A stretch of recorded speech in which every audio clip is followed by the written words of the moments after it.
ಆರೋಗ್ಯ ಚೆನ್ನಾಗಿದ್ದರೆ ಆ ಕುಟುಂಬ ಚೆನ್ನಾಗಿರ್ತದೆ. ಒಂದು ವೇಳೆ ಸ್ತ್ರೀಯರ ಆರೋಗ್ಯ ಚೆನ್ನಾಗಿಲ್ಲದಿದ್ದರೆ ಆ ಕುಟುಂಬದಲ್ಲಿರುವಂಥ ಮಕ್ಕಳಿಗೆ ಮತ್ತು ಅವರ ಯಜಮಾನರಿಗೆ ಒಂದು ತುತ್ತು ಊಟ ಕೂಡ ಸಿಗೋದು ಕಷ್ಟ ಈಗಿನ ಪರಿಸ್ಥಿತಿ.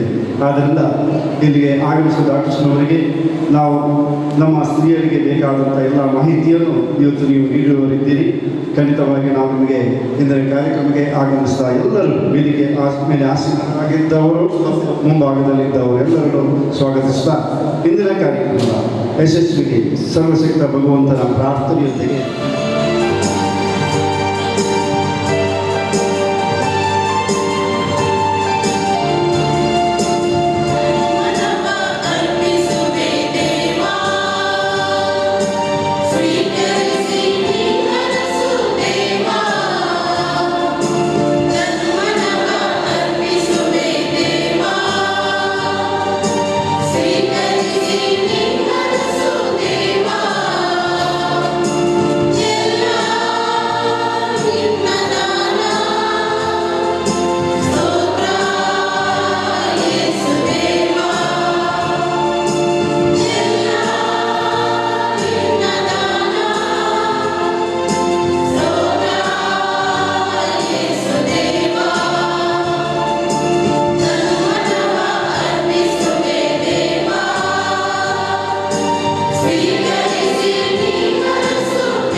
या कार्याक सर्वांक स्वागत करूंक हांव तुमचे मुखार.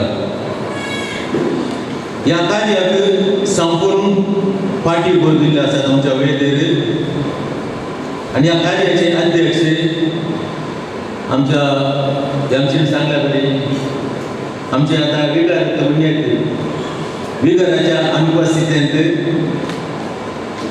वेगळे स्थानसभेला कार्यअध्यक्ष आमचो लोकां मोगाळ सहायक विकार फादर स्टॅनी पिंटो तुमकां मोगाचो गणांचो स्वागत.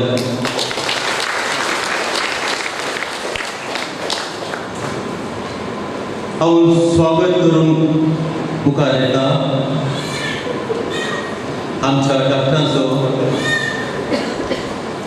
ನಮ್ಮೊಂದಿಗಿದ್ದಾರೆ ಡಾಕ್ಟರ್ ಕೃಷ್ಣ ಪ್ರಸಾದ್.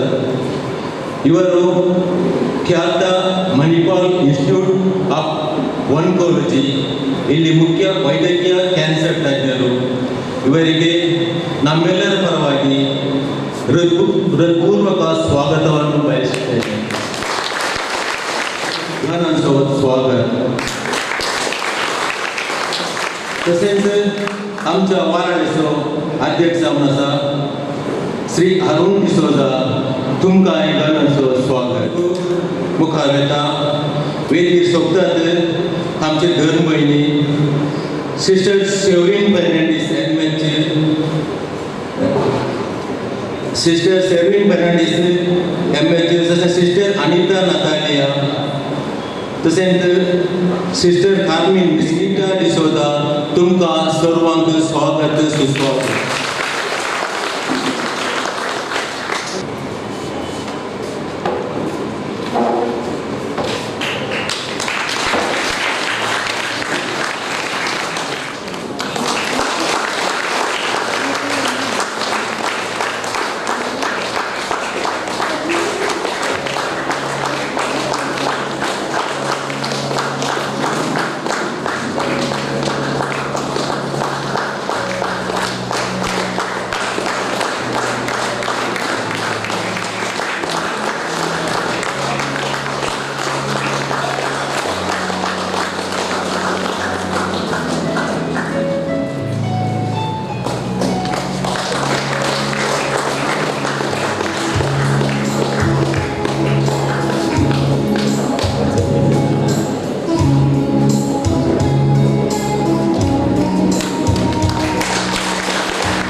हे सगळे चिंता पाठोवन आमी हे भलायकी शिबीर आसा केलां. आज हांगासर प्रत्येक जावन आमकां कॅन्सरा विशयी माहिती मेळटा. मंगळुरांतल्या नावाडीक कॅन्सर आस्पत्रेचे दोतोर डॉक्टर कृष्ण प्रसाद आनी डॉक्टर सुरेश राव आयल्यार तांचो अनुभव आनी अभिप्राय आमचे मदें वांटून घेतात. हाचो फायदो आमी चडया आमची भलायकी सांबाळया.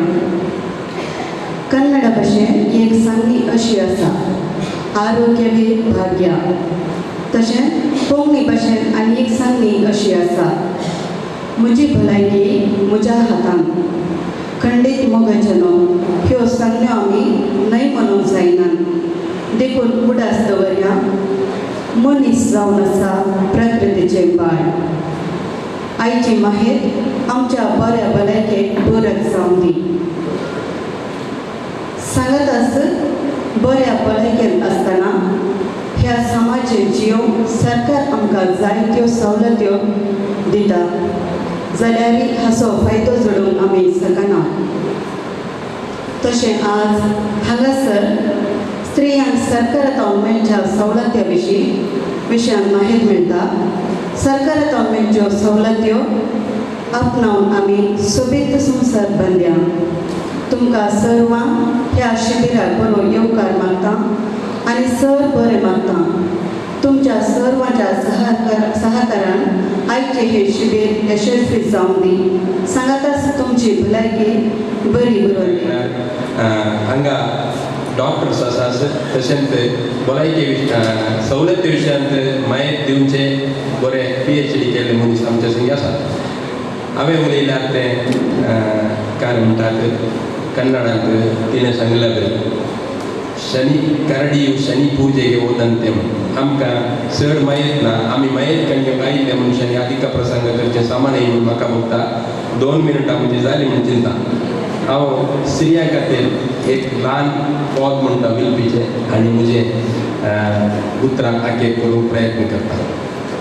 कितलो हांव संतोशान फुलतो गाय, आज जिवंत आसली तर म्हजी माय, अर्पितो सर्तिका कितें जाय, आनी दुदान हांव दुदूं तिचे पाय. कितलो हांव संतोशान फुलतो गाय, आज जिवंत आसली तर म्हजी माय, अर्पितो सर्तिका कितें जाय, आनी दुदान हांव दुदूं तिचे पाय. माय हांव धाकटो आसतना कांय कितें नासतना दोस्तानो तुका बुके पासून तुमगे माय बराई बोरा गोडतली दन्यागरा या तुझ्या पुताक पोसून माय हांव धाकटो आसतना काय कितें नासतना दोस्तानो तुका बुकेक पासून तुमगे माय बराई बोरा गोडतली दन्यागरा या तुझ्या पुताक पोसून कष्ट काढून जोडले हाडून वारतेली या तुझ्या पुतासो गे माय पुढार करून काशी आली आज तुझो पुतगे माय बोड जाला आज तुझ्या कष्टांनी ओळ दिला आज तुझे गीतणे तयार केला पूण गे माय तुगे नाय या वेळा कितलो हांव सुंदुसान फुलतो गाय मास्टरांगा दोन मिनटां म्हणा पोटान उलयता सॉरी देव बरें ICYM हाजो केंद्रचो उपाध्यक्ष जावन चुनायत जाला तुका आज हांगासर जमा जाल्या सर्वांच्या हुजेर मान करून आमी आशिता वेदीचेर येवच्याक आमी विनंती करता दयेकर तुमच्या तालेंच्या आवडटा ह्या जगात मानेस्त आनी मानेस्ते आसवेर बसलो आनी न्हय आमच्या कर्मनूर पिळगेची की मंगळूर PSC जिल्ल्यांनी प्रसार केल्या तांकां आमी रास अभिनंदन करिता उल्हास करिता आनी तुमच्या मुखेलपणाक आमच्या पिळगेचें नांव आनी दुसऱ्या तोंडार पावून दी म्हूण आमची आशा जावन आसा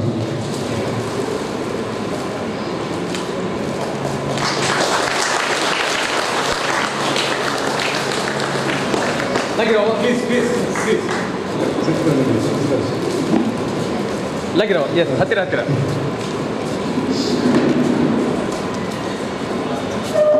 फुलबाई कुशार नंतर बायोटेक्शन प्लेटिंग जेवण आणि शांती कुशार नंतर आमचे ऑफिस सन्मा देखून स्त्रियांची भलायकी सोमा असल्यार आमची भलायकी आणि आमचे जिवीत करेक्ट परफेक्ट देखून फ्रिजांत आसले पयले दिसाचे आदले दिसाचे पुरा जेवण पुरा केदाला भायर येवचें जेन्ना हांव एक हुशार ना पळय तेन्ना लागून फ्रिजी खाली जावचें म्हणटात आनी केदाला हांव एक हुशार ना तेन्ना लागून फ्रिजांत आसले पुरा खाली जाता कित्याक हांव आसल्यार कुटुंबांत एक स्त्री आसल्यार तिची भलायकी बरी आसल्यार दादल्याची भलायकी बरी हांव सगळें येत आसतना इकडे उलो न्हय हे स्त्रियां खातीर मात्र भलायकी दादल्या खातीर कांय भलायकी ना गी देखून तो म्हणलो दादले भलायकेचे वखद काण घेता स्त्रियो काण ना देखून मोगाच्या स्त्रियांक भलायकेचे वखद सांगचे न्ही पूण आज तुमकां भलायकी शिबीर हे मायेचें शिबीर हांगासर मांडून हाडना विशेष करून सुमार स्त्रियो सुमार 370 जण स्त्रियो सांगत आयल्यात म्हूण आल्फ्रेडान म्हाका सांगलें भोव संतोशाची गजाल देखून बेलमानुरांत कितच्याक येवंक येना बेलमानुरांत खंयचेय कार्यक्रम केल्यार आमच्या बेलमानुरांत लोक खंडीत आसा देखून आज तुमी आयल्यात आसता हे कार्यक्रम आयोजन केला विशेष जावन सगळी जबाबदारी घेतल्या कथोलिक सभा बेलमानूर गटा कडेन सगळ्यांनी अध्यक्ष कार्यदर्शी श्री संचालक यांनी सुमेस्तांक एक बऱ्यो ताळयो दिया सभा Thanks to Dr. Suresh and Dr. Krishna Prasad and the team from Mangalore Institute of Oncology, Specialty Cancer Hospital. आमच्या खातीर थंयसर पंप लागसर आसा बार जाणां थंयसर आमच्या प्रगतीचें काम करतात बार जाणांची चिकित्सा जोडल्या so thanks to the whole team cancer awareness and education cell. Thanks for coming over here. Thanks for sharing your expertise and wishing you all the best. सगळ्यात बरें म्हाका बरें एक ताळी तांकां दिया देखून वेळ रिजल्ट्स या सुमेस्तांक बरें जावं दी बरो एक बरी भलायकी लाभ दी देखून कितें सगळें तें सांगता तें मोदींत व्हरा कितें सगळें तुमकां करूंक सांगता तें तुमी करा देखून तुमचे बसून आमचें मागणें सदांच आसा तो सुमेस्तांक बरात एक फावटी देव बरें करूं ह्या कार्याक सगळें बरें म्हाका ಎಲ್ಲರಿಗೂ ಮತ್ತೊಮ್ಮೆ ಶುಭೋದಯ ಮೊದಲಾಗಿ ಇಲ್ಲಿನ ಚರ್ಚ್ನ ಧರ್ಮಗುರುಗಳಿಗೆ ವಂದಿಸುತ್ತಾ ಮೊದಲು ಒಂದೇ ಸೂರ್ಯನ ಅಡಿಯಲ್ಲಿ ಕ್ಯಾನ್ಸರ್ಗೆ ಚಿಕಿತ್ಸೆ ಸಿಗುವಂಥ ಸೌಲಭ್ಯ ಮಂಗಳೂರಲ್ಲಿ ಕಮ್ಮಿ ಇದೆ ಎಲ್ಲರಿಗೂ ಕೂಡ ಒಂದೇ ಕಡೆ ಸರಿಯಾದ ಚಿಕಿತ್ಸೆ ಸೂಕ್ತ ಸಮಯದಲ್ಲಿ, ಅದು ಸ್ಟಾರ್ಟಿಂಗ್ ಸ್ಟೇಜಲ್ಲಿ ಅವರಿಗೆ ಚಿಕಿತ್ಸೆ ಸಿಕ್ಕಿ ಗುಣಮುಖರಾಗಬೇಕು. ಅದರಲ್ಲೂ ಕೂಡ ಮುಖ್ಯ ಧ್ಯೇಯೋದ್ದೇಶಗಳಲ್ಲಿ ಒಂದಾಗಿರುವಂಥ ಇಂಟರ್ನ್ಯಾಷನಲ್ ಸ್ಟ್ಯಾಂಡರ್ಡ್ನ ಚಿಕಿತ್ಸೆ ಮತ್ತು ಕ್ವಾಲಿಟಿ, ಯಾವುದೇ ಗುಣಮಟ್ಟಕ್ಕೂ ಕಮ್ಮಿಯಾಗದ ರೀತಿಯಲ್ಲಿ ಚಿಕಿತ್ಸೆ ಅವರಿಗೆ ಸಿಗಬೇಕು ಅನ್ನುವಂಥ ನಿಟ್ಟಿನಲ್ಲಿ ಮ್ಯಾಂಗ್ಳೂರ್ ಇನ್ಸ್ಟಿಟ್ಯೂಟ್ ಆಫ್ ಆಂಕಾಲಜಿಯನ್ನು ಸ್ಥಾಪನೆ ಮಾಡಿದರು. ಅಲ್ಲಿಂದ ಇಲ್ಲಿವರೆಗೆ ಸರಿಸುಮಾರು 14,000ದಷ್ಟು ಕ್ಯಾನ್ಸರ್ ಟ್ರೀಟ್ಮೆಂಟ್ಗಳನ್ನು ನೀಡಿದ್ದಾರೆ, ಕ್ಯಾನ್ಸರ್ ರೋಗಿಗಳನ್ನು ಟ್ರೀಟ್ಮೆಂಟ್ ಮಾಡಿದ್ದಾರೆ. ಹಾಗೆಯೇ ಮುಖ್ಯವಾಗಿ MIO-ಅನ್ನೇ ಯಾಕೋಸ್ಕರ ಜನರು ಆಯ್ಕೆ ಮಾಡಿಕೊಡ್ತಾರೆ ಟ್ರೀಟ್ಮೆಂಟ್ಗೆ ಅಂತ ಕೇಳಿದರೆ, ಇಲ್ಲಿ ಮುಖ್ಯವಾಗಿ ಅವರಿಗೆ ಶೀಘ್ರವಾಗಿ ಚಿಕಿತ್ಸೆ ಸಿಗ್ತದೆ. ಅದೇ ರೀತಿ ಅವರಿಗೆ ವಿವಿಧ ವಿಭಾಗಗಳೇನಿರ್ಬೋದು ಒಂದೇ ಕಡೆ ಸುಸಜ್ಜಿತವಾದ ವ್ಯವಸ್ಥೆ ಇರುವಂಥದ್ದು. ಅದರಲ್ಲಿ ಮುಖ್ಯವಾಗಿ ರೇಡಿಯೋಥೆರಪಿ, ರೇಡಿಯೇಷನ್ ಆಂಕಾಲಜಿಯ ಮುಖ್ಯಸ್ಥರಾಗಿ ಡಾಕ್ಟರ್ ಸುರೇಶ್ ಅವರ ಮಾರ್ಗದರ್ಶನದಲ್ಲಿ ರ್ಯಾಪಿಡ್ ಆಗಿ ಟ್ರೀಟ್ಮೆಂಟ್ ರೇಡಿಯೇಷನ್ ವಿಭಾಗದಲ್ಲಿ ಅವರಿಗೆ ಇಮೇಜ್ ಗೈಡೆಡ್ ಟ್ರೀಟ್ಮೆಂಟ್ ಇರುವಂಥದ್ದು ಮಂಗಳೂರಿನಲ್ಲಿ MIO ಹಾಸ್ಪಿಟಲಲ್ಲಿ ಮಾತ್ರ. ಅದೇ ರೀತಿ ಕೀಮೋಥೆರಪಿ ವಿಭಾಗದಲ್ಲಿ ಡಾಕ್ಟರ್ ಕೃಷ್ಣ ಪ್ರಸಾದ್ ಅವರು, ಅದೇ ರೀತಿ ನುರಿತ ಸಿಬ್ಬಂದಿ ವರ್ಗ, ಅದೇ ರೀತಿ ಸರ್ಜರಿ ವಿಭಾಗದಲ್ಲಿ ಕೂಡ ಡಾಕ್ಟರ್ ಜಲಾಲುದ್ದೀನ್ ಅಕ್ಬರ್ ಅವರ ನೇತೃತ್ವದಲ್ಲಿ ಉಳಿದ ಎಲ್ಲ ಮಂಗಳೂರಿನ ಸರ್ಜರಿಗಳು ಸೇರಿಕೊಂಡು ಇಲ್ಲಿ ಅತ್ಯುತ್ತಮವಾದ OT ಎಲ್ಲ ವ್ಯವಸ್ಥೆಗಳಿರುವಂಥದ್ದು. ಅದೇ ರೀತಿ ಲ್ಯಾಬ್ ವ್ಯವಸ್ಥೆ, ಉತ್ಕೃಷ್ಟವಾದಂತಹ ಲ್ಯಾಬ್ ವ್ಯವಸ್ಥೆ ಕೂಡ ಇದೆ. ಅದೇ ರೀತಿ ಮುಖ್ಯವಾಗಿ ಪೆಟ್ ಸ್ಕ್ಯಾನ್ ಅನ್ನುವಂಥದ್ದು ಮಂಗಳೂರಲ್ಲಿ ಮೊದಲಾಗಿ ಪರಿಚಯಿಸಿರುವಂಥದ್ದು MIO. ಯಾಕಂತ ಹೇಳಿದರೆ ದೇಹದ ಯಾವುದೇ ಭಾಗಕ್ಕೂ ಕೂಡ ಕ್ಯಾನ್ಸರ್ ಹರಡಿದ್ರಿಂದ ಪ್ರವಹಿಸಿದರೆ ಅದನ್ನು ಪತ್ತೆ ಹಚ್ಚಿ ಸೂಕ್ತ ಚಿಕಿತ್ಸೆ ನೀಡುವಂತಹದ್ದು ಆ ಪೆಟ್ ಸ್ಕ್ಯಾನಿಂದ ಪತ್ತೆ ಹಚ್ಚಲಿಕ್ಕೆ ಸಾಧ್ಯವಿದೆ. ಆದ್ದರಿಂದ ಅದನ್ನು ಕೂಡ MIO ಮಾಡ್ತಾ ಇದೆ. ಅದೇ ರೀತಿ ಮುಖ್ಯವಾಗಿ MIO-ದಲ್ಲಿ ನುರಿತ ಸಿಬ್ಬಂದಿ ವರ್ಗ, ಎಲ್ಲದಕ್ಕೂ ಮುಖ್ಯವಾಗಿ ಅನುಭವಸ್ಥ ಸಿಬ್ಬಂದಿ ವರ್ಗ ಇರುವುದರಿಂದ ಚೆನ್ನಾಗಿರುವಂತಹ ಟ್ರೀಟ್ಮೆಂಟ್ ಎಲ್ಲರಿಗೂ ಸಿಗ್ತಾ ಇದೆ. ಅದೇ ರೀತಿ ನಮ್ಮ ಹಾಸ್ಪಿಟಲ್ನ ಮುಖ್ಯ ಉದ್ದೇಶ ಅಂತ ಹೇಳಿದರೆ ಕ್ಯಾನ್ಸರ್ ರೋಗಿಗಳಿಗೆ ಯಾವುದೇ ರೀತಿಯ ಅವರಿಗೆ ಹಾಸ್ಪಿಟಲ್ಗೆ ಹೋಗುವಾಗ ಹಾಸ್ಪಿಟಲ್ ಅಂತ ಭಾವನೆ ಅಂತ ಬರಬಾರದು. ಅಲ್ಲಿ ಹೋದಾಗ ಅವರಿಗೆ ಮಾನಸಿಕವಾಗಿ ಅವರು ಕೀಳಾಗದಂತೆ ಅಥವಾ ಮಾನಸಿಕವಾಗಿ ಅವರು ಜರ್ಜರಿತರಾಗದಂತೆ ಮನೆಯ ವಾತಾವರಣದಂತಹ ಟ್ರೀಟ್ಮೆಂಟ್ ಅವರಿಗೆ ಸಿಗಬೇಕು ಅನ್ನುವಂಥ ನಿಟ್ಟಿನಲ್ಲಿ ಈ ವ್ಯವಸ್ಥೆಯನ್ನೆಲ್ಲ ಮಾಡಿದ್ದಾರೆ. ಎಷ್ಟು ನಿಮಗೆ ಲಾಸ್ಟ್ವರೆಗೆ ಕಾಣ್ತದೆ ನಂಗೆ ಗೊತ್ತಿಲ್ಲ, ಬಿಕಾಸ್ ಈ ಸ್ಕ್ರೀನ್ ಸ್ವಲ್ಪ ಸ್ಮಾಲ್ ಇದೆ. ಸೊ ಇವತ್ತು ಏನೆಲ್ಲ ಡಿಸ್ಕಸ್ ಮಾಡ್ತೇವೆ, ಕ್ಯಾನ್ಸರ್ ಅಂದರೆ ಏನು, ಯಾಕೆ ಕ್ಯಾನ್ಸರ್ ಅನ್ನು ಡಿಸ್ಕಸ್ ಮಾಡಬೇಕು, ಕಾರಣ ಏನು, ಕಾಸಸ್ ಆಫ್ ಕ್ಯಾನ್ಸರ್, ಪ್ರಿವೆನ್ಷನ್ ಹೇಗೆ ಇದನ್ನು ಬರದ ಹಾಗೆ ಟ್ರೈ ಮಾಡ್ಬೋದು, ಸ್ಕ್ರೀನಿಂಗ್ ಅಂದರೆ ಅದನ್ನು ಬಂದರೂ ಹೇಗೆ ಬೇಗ ಫಸ್ಟ್ ಸ್ಟೇಜಲ್ಲಿ ಡಿಟೆಕ್ಟ್ ಮಾಡ್ಬೋದು, ಮತ್ತೆ ವಾರ್ನಿಂಗ್ ಸೈನ್ಸ್ ಅಂದರೆ ಕ್ಯಾನ್ಸರ್ಗಳ ಲಕ್ಷಣಗಳೇನು, ಟ್ರೀಟ್ಮೆಂಟ್ ಹೇಗೆ ಅದಕ್ಕೆ ಟ್ರೀಟ್ಮೆಂಟ್ ಮಾಡ್ತೇವೆ, ಮತ್ತೆ ಬೇರೆ ಕೆಲವು ಪಾಯಿಂಟ್ಸ್ಗಳು. ಈಗ ಕ್ಯಾನ್ಸರ್ ಅಂದರೆ ಏನು, ಕ್ಯಾನ್ಸರ್ ಅಂದರೆ ಮತ್ತೆ ಟ್ಯೂಮರ್ಗೆ ಯಾವಾಗಲೂ ಕನ್ಫ್ಯೂಷನ್ ಇದೆ. ಟ್ಯೂಮರ್ ಅಂದರೆ ಎಕ್ಸ್ಟ್ರಾ ಗ್ರೋತ್ ಆಫ್ ಸೆಲ್ಸ್. ಈ ಕ್ಯಾನ್ಸರ್ ಕೋಶಗಳು ಎಲ್ಲಿಯಾದರೂ ಜಾಸ್ತಿ ಆದರೆ ಅದಕ್ಕೆ ಟ್ಯೂಮರ್ ಹೇಳ್ತೇವೆ. ಈ ಟ್ಯೂಮರ್ ಒಮ್ಮೊಮ್ಮೆ ಬೆನೈನ್ ಇರ್ತದೆ. ಬೆನೈನ್ ಅಂದರೆ ಅದು ಕ್ಯಾನ್ಸರ್ ಅಲ್ಲ, ಪಾಪದ ಗೆಡ್ಡೆ ಮತ್ತೆ ಟ್ಯೂಮರ್ ಅಂತ ಹೇಳಿದ್ರೆ ಎಕ್ಸ್ಟ್ರಾ ಗ್ರೋತ್ ಆಫ್ ಸೆಲ್ಸ್. ಈ ಒಂದೊಂದು ಗೆಡ್ಡೆಗಳಲ್ಲಿ ಈ ಕೋಶಗಳು ಕ್ಯಾನ್ಸರ್ ಆಗ್ತದೆ, ಅಂದ್ರೆ ಅದು ಬೇರೆ ಜಾಗಕ್ಕೆ ಹರಡ್ತದೆ, ಮತ್ತೆ ಆ ಬೌಂಡ್ರಿ ಒಳಗಡೆ ಇರುವುದಿಲ್ಲ, ಸೈಡ್ಗಳಿಗೆ ಎಲ್ಲ ಹೋಗ್ತದೆ. ಸೊ ಕ್ಯಾನ್ಸರ್ ಕೋಶ ಅಂತ ಹೇಳಿದ್ರೆ ಅದು ಒಂದು ಜಾಗದಲ್ಲಿ ಇರುವುದಿಲ್ಲ, ಬೇರೆ ಜಾಗಕ್ಕೆ ಹರಡ್ತದೆ, ಪ್ಲಸ್ ಅದೇ ಜಾಗದಿಂದ ಸೈಡ್ಗೆಲ್ಲ ಬೇರೆ ಸೆಲ್ಸ್ಗಳನ್ನು ನಾಶ ಮಾಡ್ತದೆ. ಇದು ಇಂಡಿಯಾದಲ್ಲಿ ಬಿಟ್ವೀನ್ ಏಜ್ ಆಫ್ 25 to 65 ಇದು ಎಲ್ಲರಲ್ಲಿ 4th common cos of death. First ಇರುವುದು ಹಾರ್ಟ್ ಅಟ್ಯಾಕ್, ಎರಡನೇದು ಲಂಗ್ ಪ್ರಾಬ್ಲಮ್ಸ್, ಮೂರನೇದು ಟ್ಯೂಬರ್ಕ್ಯುಲೋಸಿಸ್, ನಾಲ್ಕನೇದು ಕ್ಯಾನ್ಸರ್. ಅದನ್ನು ನೀವು ಮಹಿಳೆಯರಲ್ಲಿ ತಗೊಂಡ್ರೆ first heart attack, second lung problems, ಮೂರನೇದು ಕ್ಯಾನ್ಸರ್. ಸೊ ಮಹಿಳೆಯರಲ್ಲಿ ಕ್ಯಾನ್ಸರ್ ಬಹಳ ಕಾಮನ್. ಇನ್ನೊಂದು ಪ್ರಾಬ್ಲಮ್ ಏನಂತ ಹೇಳಿದ್ರೆ ಇದು ಯಾವ ಭಾಗದಲ್ಲಿ ಬರ್ಬೋದು. ಫಾರ್ ಎಕ್ಸಾಂಪಲ್ ನಾವು ಹಾರ್ಟ್ ಅಟ್ಯಾಕ್ ಆದ್ರೆ ನಿಮಗೆ ಸುಲಭದಲ್ಲಿ ತಿಳಿಸ್ಬೋದು, ಎದೆಯಲ್ಲಿ ನೋವು ನೋವು ಬಂದರೆ ಅದು ಹಾರ್ಟ್ ಅಟ್ಯಾಕ್ ಇರ್ಬೋದು, ಡಾಕ್ಟರ್ ಹತ್ರ ಹೋಗಿ. ತುಂಬ ಸುಸ್ತಾಗೋದಂದ್ರೆ ಡಾಕ್ಟರ್ ಹತ್ರ ಹೋಗಿ, ಅಷ್ಟು ಗೊತ್ತಿದ್ರೆ ಸಾಕು. ಇದರಲ್ಲಿ ಹಾಗೆಲ್ಲ, ಕ್ಯಾನ್ಸರ್ ಯಾವ ಭಾಗದಲ್ಲೂ ಬರ್ಬೋದು, ಆದ ಕಾರಣ ಅದರ ಲಕ್ಷಣಗಳು ಚೇಂಜ್ ಆಗ್ತದೆ. ಪ್ಲಸ್ ಯಾವ ಪ್ರಾಯದಲ್ಲಿ ಬರ್ಬೋದು. 15 ವರ್ಷದವ ಎದೆ ನೋವು ಅಂತ ಹೇಳಿದ್ರೆ ನಾವು ಹಾರ್ಟ್ ಅಟ್ಯಾಕ್ ಆಲೋಚನೆ ಮಾಡೋದಿಲ್ಲ. ಇದರಲ್ಲಿ 15 ವರ್ಷದಲ್ಲಿ ಸಹ ಕ್ಯಾನ್ಸರ್ ಬರುವ ಸಾಧ್ಯತೆ ಇದೆ. ಸೊ ಯಾಕೆ ನಾವು ಕ್ಯಾನ್ಸರ್ ಬಗ್ಗೆ ಗೊತ್ತಿರಬೇಕು? ಈಗ ಇಡೀ ಲೋಕದಲ್ಲಿ 10 ಮಿಲಿಯನ್ ಕ್ಯಾನ್ಸರ್ ಪೇಷಂಟ್ಗಳಿದ್ದಾರೆ. ಇಲ್ಲಿ ಇರುವ 1,000 ಜನಗಳು ಒಟ್ಟಿಗೆ ಸೇರಿದ್ರೆ ಅದರಲ್ಲಿ ಒಬ್ಬರಿಗೆ ಕ್ಯಾನ್ಸರ್ ಇರ್ತದೆ. ಪ್ಲಸ್ ಕಾಮನ್ ಕ್ಯಾನ್ಸರ್ಸ್ ತುಂಬಾ ಇದೆ. ಶ್ವಾಸಕೋಶದಲ್ಲಿ, ಸ್ತನದಲ್ಲಿ ಬರುವ ಕ್ಯಾನ್ಸರ್, ಹೊಟ್ಟೆಯಲ್ಲಿ, ಈಸೋಫೇಗಸ್ ಅಂದ್ರೆ ಅನ್ನನಾಳದಲ್ಲಿ ಬರೋದು, ಬಾಯಲ್ಲಿ ಬರುವ ಕ್ಯಾನ್ಸರ್ಗಳೆಲ್ಲ ಕಾಮನ್ ಆಗಿದೆ. ಇನ್ನೊಂದು ಇಂಪಾರ್ಟೆಂಟ್ ಏನಂತ ಹೇಳಿದ್ರೆ 30% ಕ್ಯಾನ್ಸರ್ಗಳನ್ನು ನಾವು ಬರದ ಹಾಗೆ ನೋಡ್ಕೊಳ್ಬಹುದು. ಅದು ಹೇಗೆ ನೋಡ್ಕೊಳ್ಬಹುದು ನಾನು ಹೇಳ್ತೇನೆ. 80% ಕ್ಯಾನ್ಸರ್ಗಳನ್ನು ಗುಣ ಮಾಡಬಹುದು, ಆದರೆ ಅದು ಅರ್ಲಿ ಸ್ಟೇಜ್ ಅಲ್ಲಿ ಇದ್ರೆ ಮಾತ್ರ. ಮತ್ತೆ ಅರ್ಲಿ ಸ್ಟೇಜ್ ಕ್ಯಾನ್ಸರ್ಗಳಿಂದ ನಮಗೆ ನೋವು ಬರುವುದಿಲ್ಲ. ನಾವು ಸಾಮಾನ್ಯವಾಗಿ ಡಾಕ್ಟರ್ ಹತ್ರ ಹೋಗುದು ಕಾಮನೆಸ್ಟ್ ಕಾರಣ ಅಂತ ಹೇಳಿದ್ರೆ ಜ್ವರ ಮತ್ತೆ ನೋವು. ಕ್ಯಾನ್ಸರ್ ಅಲ್ಲಿ ಅರ್ಲಿ ಸ್ಟೇಜ್ ಅಲ್ಲಿ ಜ್ವರನೂ ಇರುವುದಿಲ್ಲ, ನೋವೂ ಇರುವುದಿಲ್ಲ. ಆದ ಕಾರಣ ನಾವು ಡಾಕ್ಟರ್ ಹತ್ರ ಬೇಗ ಹೋಗುದಿಲ್ಲ. ಈ ಕ್ಯಾನ್ಸರ್ಗಳಿಗೆ ಲಕ್ಷಣಗಳೇನು? ಇದು 3ನೇ ಪಾಯಿಂಟ್. ಈ ಕ್ಯಾನ್ಸರ್ಗಳಿಗೆ ಕಾರಣ ಯಾವ್ದಂತ ಹೇಳಿದ್ರೆ ಕಾಮನೆಸ್ಟ್ ನಮ್ಮ ಟೊಬ್ಯಾಕೊ ಅಂದ್ರೆ ತಂಬಾಕು, ಆಲ್ಕೋಹಾಲ್ ಮತ್ತೆ ಡಯಟ್. ಸೊ ಸ್ಮೋಕಿಂಗ್ ಜಾಸ್ತಿ ಮಾತಾಡೋದಿಲ್ಲ, ಯಾಕೆಂತ ಹೇಳಿದ್ರೆ ಇಲ್ಲಿ ನನಗೆ ಯಾರು ಸ್ಮೋಕರ್ಸ್ ಕಾಣ್ತಾ ಇಲ್ಲ. ಟೊಬ್ಯಾಕೊ, ತಂಬಾಕು ಯೂಸ್ ಮಾಡೋರು ಕಾಣ್ತಾ ಇಲ್ಲ. ಮಾಡುವವರು ಪ್ರಾಬಬ್ಲಿ ಹೋಗಿ ಆಯ್ತು ಈಗ. ಸೊ ಆದರೂ ನಮ್ಗೆ ಗೊತ್ತಿರಬೇಕು, ತುಂಬಾ ಜನ ಲೋಕದಲ್ಲಿ ಸ್ಮೋಕ್ ಮಾಡ್ತಾ ಇದ್ದಾರೆ. ಮಂಗಳೂರಲ್ಲಿ ಸಹ ಬಹಳ ಜನ ಇದ್ದಾರೆ. ಯಾಕೆ ಸ್ಮೋಕ್ ಮಾಡ್ತಾರೆ? ಆ ಸಿಗರೆಟ್ ಅಲ್ಲಿ, ಬೀಡಿಯಲ್ಲಿ ಏನಿದೆ ಅಂತ ಹೇಳಿದ್ರೆ 4,000 ಕೆಮಿಕಲ್ಸ್ ಇದೆ.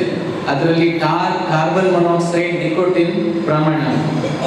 ನಿಕೋಟಿನ್ ಅಂದ್ರೆ ಏನು? ಈ ನಿಕೋಟಿನ್ ಎಡಿಕ್ಷನ್ ಆಗ್ತದೆ.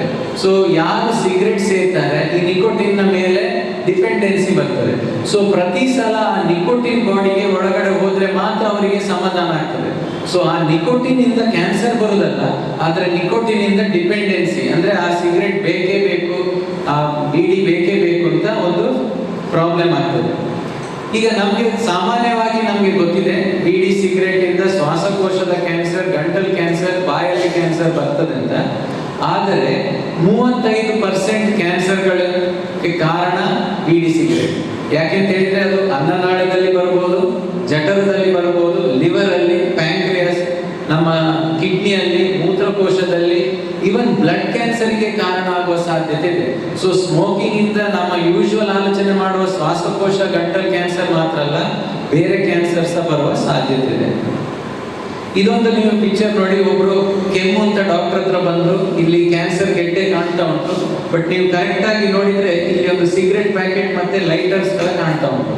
ಸೊ ಕಾಯಿಲೆ ಸಹ ಕಾಣ್ತದೆ, ಕಾಯಿಲೆಗೆ ಕಾರಣ ಸಹ ಕಾಣ್ತಾ ಉಂಟು. ತುಂಬಾ ಜನ ಹೇಳ್ತಾರೆ ಈ ಬೀಡಿ ಸಿಗರೆಟ್ ಮಾತ್ರ ಹಾಳು, ಬೇರೆ ಎಲ್ಲ ಪರವಾಗಿಲ್ಲ, ನಾವು ಜಾಸ್ತಿ ಇದು ಬೀಡಿ ಸಿಗರೆಟ್ ಸೇರುವುದಿಲ್ಲ, ಸ್ವಲ್ಪ ತಂಬಾಕು ತಿಂತೇವೆ, ಸ್ವಲ್ಪ ಅಡಿಕೆ ತಿಂತೇವೆ ಅಂತ ಹೇಳಿ. ಅಡಿಕೆಯಲ್ಲಿ ಸಹ ಕ್ಯಾನ್ಸರ್ ಬರುವ ಸಾಧ್ಯತೆ ಇದೆ. ಬೀಟಲ್ ಲೀಫ್ ಅಂದ್ರೆ ಎಲೆ ನೀರು ತೆಕ್ಕೊಡುದು, ಅದರಲ್ಲಿ ಸಹ ಕ್ಯಾನ್ಸರ್ ಬರುವ ಸಾಧ್ಯತೆ ಇದೆ. ಇನ್ಫ್ಯಾಕ್ಟ್ ನೀವು ನೋಡಿದ್ರೆ ಇಂಡಿಯಾ ಮತ್ತೆ ಪಾಕಿಸ್ತಾನಿಗೆ ಗೌರವಾದ ಸ್ಥಾನ ಏನಂತ ಹೇಳಿದ್ರೆ ಅವರು ನಂಬರ್ 1 ಓರಲ್ ಕ್ಯಾವಿಟಿ ಕ್ಯಾನ್ಸರ್ ಅಲ್ಲಿ. ಯಾಕೆಂತ ಹೇಳಿದ್ರೆ ಅಷ್ಟು ಜನ ತಂಬಾಕು ಬಾಯಲ್ಲಿ ಇಡ್ತಾರೆ. ಕೆಲವು ಫೋಟೋಗಳನ್ನು ಕಾಣಿಸ್ತೇನೆ. ಇದು ನೋಡಿ, ಈ ತಂಬಾಕು ತಿಂದು ಈ ತರ ಕ್ಯಾನ್ಸರ್ ಆದದ್ದು, ಇಲ್ಲಿ ನಾಲಿಗೆಯಲ್ಲಿ ಆದದ್ದು, ಇದು ಬಾಯಿ ಒಳಗಡೆ ಆದದ್ದು. ಈಗ ಈ ಕ್ಯಾನ್ಸರ್ಗಳನ್ನು ತುಂಬಾ ಜನ ಇಗ್ನೋರ್ ಮಾಡ್ತಾರೆ. ಹಾಗೆ ಆಗುವಾಗ ಈ ತರ ಆಗ್ತದೆ, ಇಲ್ಲಿಗೆ ಸ್ಪ್ರೆಡ್ ಆಗ್ತದೆ, ಕಡೆಗೆ ಇಷ್ಟು ದೊಡ್ಡದು ಕೂಡ ಆಗುವ ಸಾಧ್ಯತೆ ಉಂಟು. ಅದು ಬರ್ಸ್ಟ್ ಓಪನ್ ಆಗಿ ಮತ್ತೆ ಕೀವು ಬಂದು ಮತ್ತೆ ಸಡನ್ ಬ್ಲೀಡಿಂಗ್ ಆಗುವ ಕೂಡ ಸಾಧ್ಯತೆ ಉಂಟು. ಇದು ನೋಡಿ, ಚಿಕ್ಕ ಪ್ರಾಯದ ಹುಡುಗ.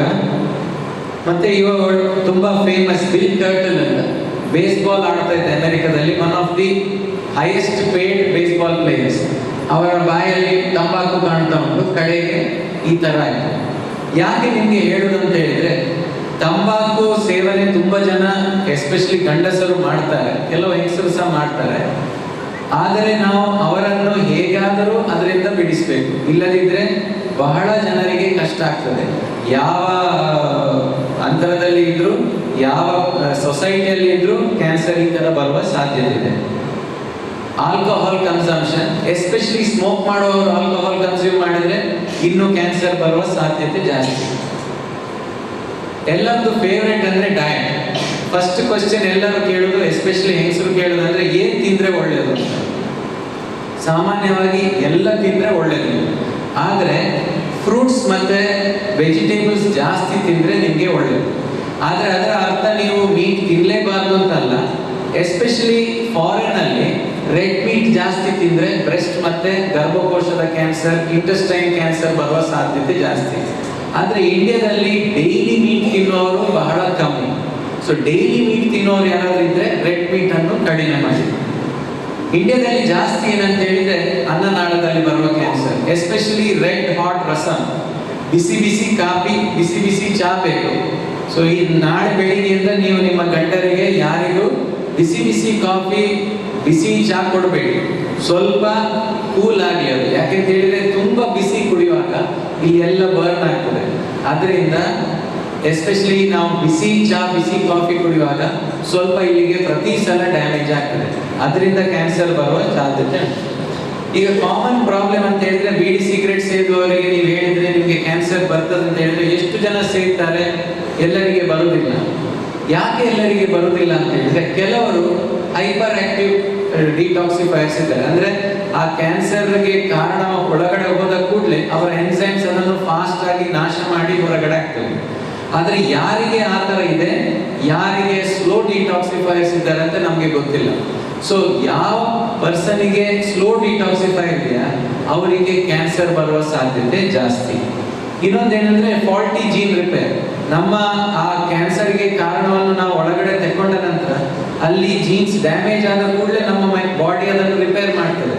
ಆದ್ರೆ ಯಾರಿಗೆ ಅದು ರಿಪೇರ್ ಆಗುದಿಲ್ಲ ಅವರಿಗೆ ಕ್ಯಾನ್ಸರ್ ಬರ್ತದೆ. ಇದೇ ಕಾರಣದಿಂದ ಎಲ್ಲರೂ ಸ್ಮೋಕ್ ಮಾಡುವವರು, ಆಲ್ಕೋಹಾಲ್ ಕನ್ಸ್ಯೂಮ್ ಮಾಡುವವರಿಗೆ ಕ್ಯಾನ್ಸರ್ ಬರುವುದಿಲ್ಲ, ಕೆಲವರಿಗೆ ಬರ್ತದೆ. ಆದ್ರೆ ಚಾನ್ಸಸ್ ಬಹಳ ಜಾಸ್ತಿ. ನಾವು ಬೀಡಿ ಸಿಗರೆಟ್ ಆಲ್ಕೋಹಾಲ್ ಬಿಟ್ರೆ ನಮಗೆ ಕ್ಯಾನ್ಸರ್ ಬರುವ ಸಾಧ್ಯತೆ ಕಮ್ಮಿ. ಕೆಲವು ಕ್ಯಾನ್ಸರ್ಗಳಿಗೆ ಕಾರಣ ಇಲ್ಲ. ಫಾರ್ ಎಕ್ಸಾಂಪಲ್ ಈ 65 ವರ್ಷದ ಹೆಂಗಸಿಗೆ ಇಲ್ಲಿ ಈ ತರ ಕಪ್ಪ ಆಯ್ತು ಅಂತ ಬಂದ್ರು, ಇವರಿಗೆ ಬ್ಲಡ್ ಕ್ಯಾನ್ಸರ್ ಇತ್ತು. ಈ ಚಿಕ್ಕ ಹುಡುಗನಿಗೆ ನೋಡಿ ಸ್ವೆಲ್ಲಿಂಗ್ ಇದೆ ಕುತ್ತಿಗೆಯಲ್ಲಿ, ಇಲ್ಲಿ ಆರ್ಮ್ಪಿಟ್ ಅಲ್ಲಿ. ಇವರಿಗೆ ಲಿಂಫೋಮಾ ಅಂತ ಒಂದು ಕ್ಯಾನ್ಸರ್ ಇತ್ತು. ಇದಕ್ಕೆ ಸಹ ಕಾರಣ ಇಲ್ಲ. ಈ ಚಿಕ್ಕ ಹುಡುಗಿಗೆ ಕಾಲಲ್ಲಿ ದೊಡ್ಡ ಗೆಡ್ಡೆ ಬಂತು, ಇದು ಬೋನ್ ಟ್ಯೂಮರ್. ಇದಕ್ಕೆ ಸಹ ಕಾರಣ ಇಲ್ಲ. ಸೊ ಕೆಲವು ಕ್ಯಾನ್ಸರ್ಗಳಿಗೆ ಕಾರಣ ಗೊತ್ತಿದೆ ನಮ್ಗೆ, ಬಹಳ ಕ್ಯಾನ್ಸರ್ಗೆ ಕಾರಣ ಗೊತ್ತಿಲ್ಲ. ಇನ್ನೊಂದು ಪ್ರಶ್ನೆ ನಿಮ್ಮಿಂದ ಯೂಶುವಲಿ ನಾನು ಕೇಳೋದಂದ್ರೆ, ಇದು ವಂಶ ಪಾರಂಪರವಾಗಿ ಬರ್ತದ ಕ್ಯಾನ್ಸರ್ ಅಂತ? ಎಲ್ಲ ಕ್ಯಾನ್ಸರ್ಗಳಿಗೆ ಕಾರಣ ಜೆನೆಟಿಕ್ ಪ್ರಾಬ್ಲಮ್. ಅಂದ್ರೆ ನಮ್ಮ ಕ್ರೋಮೋಸೋಮ್ ಅಲ್ಲಿ ಏನೋ ಒಂದು ಡ್ಯಾಮೇಜ್ ಆಗ್ತದೆ. ಈ ಡ್ಯಾಮೇಜ್ ಒಂದು ಡ್ಯಾಮೇಜ್ ಆದ್ರೆ ಸಾಕಾಗುದಿಲ್ಲ, ಕೆಲವು ಡ್ಯಾಮೇಜ್ ಆಗ್ಬೇಕು.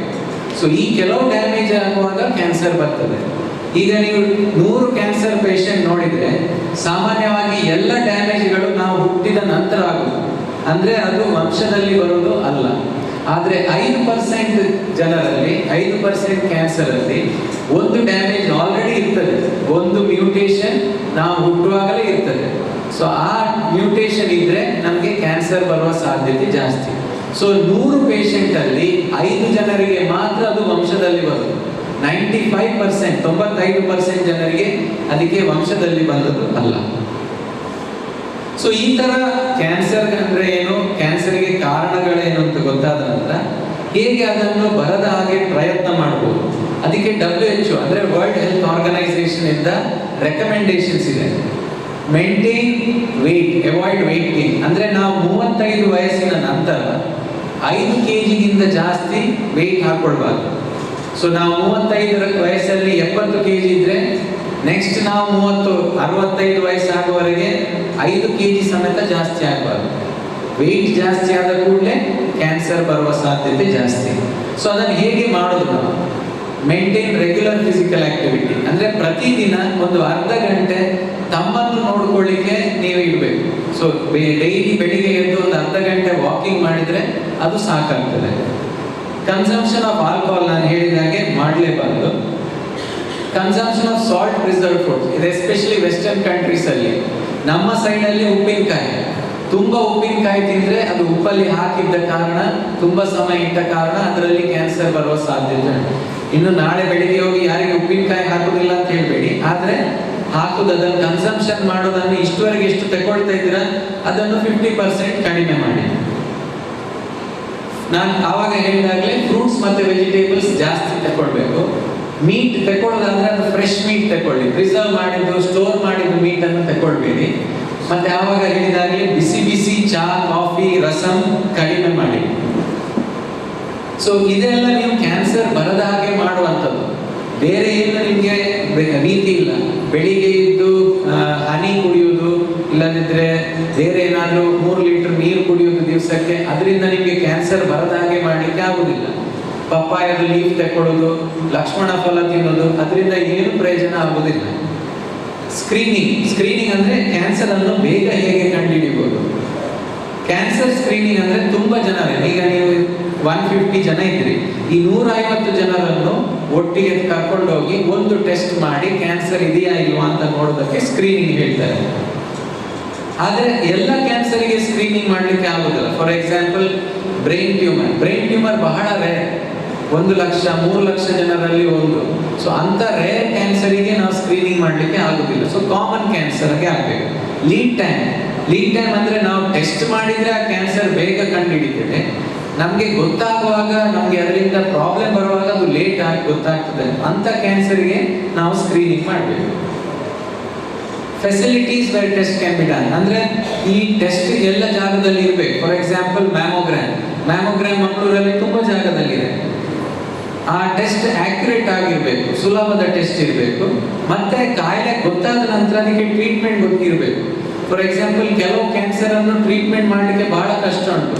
ಅಂತ ಕ್ಯಾನ್ಸರ್ ಅನ್ನು ಗೊತ್ತಾದ್ರೆ ಈ ತರ ಆಗ್ತದೆ, ಕ್ಯಾನ್ಸರ್ ಉಂಟು ಹೇಳಿದ್ದಾರೆ ಆದ್ರೆ ಏನ್ ಮಾಡ್ಲಿಕ್ಕೆ ಆಗುದಿಲ್ಲ ಹೇಳಿದ್ದಾರೆ ಅಂತ. ಸೊ ನಾರ್ಮಲಿ ಈಗ ಫಾರ್ ಎಕ್ಸಾಂಪಲ್ ನಾವು ಮ್ಯಾಮೋಗ್ರಾಮಿಗೆ ನಿಮ್ಮನ್ನು ಕರ್ಕೊಂಡು ಹೋದ್ರೆ 100 ಜನರಿಗೆ ಮ್ಯಾಮೋಗ್ರಾಮ್ ಮಾಡಿದ್ರೆ ಅದರಲ್ಲಿ 85 ಜನರಿಗೆ ನಾರ್ಮಲ್ ಬರ್ತದೆ, 15 ಜನರಿಗೆ ಏನೋ ಪ್ರಾಬ್ಲಮ್ ಉಂಟು ಅಂತ ಬರ್ತದೆ. ಇನ್ನು ಅಂತ 15 ಜನರಿಗೆ ನಾವು ಕರ್ಕೊಂಡೋಗಿ ಬಯಾಪ್ಸಿ ಫರ್ದರ್ ಟೆಸ್ಟಿಂಗ್ ಮಾಡಿದ್ರೆ 1% ಜನರಿಗೆ ಮಾತ್ರ ಕ್ಯಾನ್ಸರ್ ಅಂತ ಕನ್ಫರ್ಮ್ ಆಗ್ತದೆ. ಸೊ ಅಷ್ಟು ಸುಲಭದಲ್ಲಿ ಗೊತ್ತಾಗುದಿಲ್ಲ. ಸೊ ಯಾವ ಕ್ಯಾನ್ಸರ್ಗಳಿಗೆ ಇಂಥ ಸ್ಕ್ರೀನಿಂಗ್ ಪ್ರೋಗ್ರಾಮ್ ಇದೆ? ಸ್ತನದ ಕ್ಯಾನ್ಸರ್, ಸರ್ವೈಕಲ್ ಕ್ಯಾನ್ಸರ್, ಗರ್ಭಕೋಶದ, ಕೋಲೋರೆಕ್ಟಲ್, ಪ್ರಾಸ್ಟೇಟ್, ಸ್ಕಿನ್, ಇಂಥ ಕ್ಯಾನ್ಸರ್ಗಳಿಗೆ ಇದೆ.